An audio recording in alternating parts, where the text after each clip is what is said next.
ஓசியா 11வது அதிகாரம் 8வது வசனம் சொல்லுகின்றது, எப்ராஹிமே நான் உன்னை எப்படி கைவிடுவேன், இஸ்ரவேலே நான் உன்னை எப்படி ஒப்புக் கொடுப்பேன், நான் உன்னை எப்படி ஆத்மாவை போலாக்குவேன், உன்னை எப்படி செபையுமை போல வைப்பேன், என் இருதயம் எனக்குள் குழம்புகிறது, என் பரிதாபங்கள் ஏகமாய் பொங்குகிறது.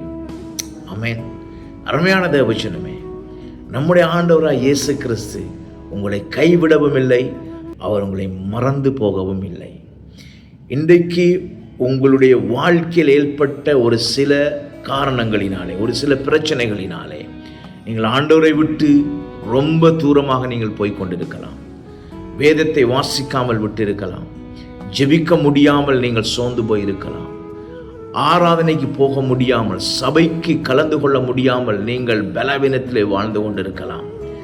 சொல்லப்போனால் ஆண்டவரோடு ஒரு கோபத்தோடு, ஆண்டவர் மேல் ஒரு வெறுப்போடு கூட நீங்கள் வாழ்ந்து கொண்டிருக்கலாம். அல்லது ஒரு பாவத்திலே நீங்கள் வீழ்ந்து பாவ அடிமைத்தனத்திலே நீங்கள் வாழ்ந்து கொண்டிருக்கலாம். ஆனால் நல்ல செய்தி என்ன தெரியுமா? ஆண்டவர் உங்களோட கோபமாக இல்லை. அவர் உங்களை கைவிட்டு விடவில்லை.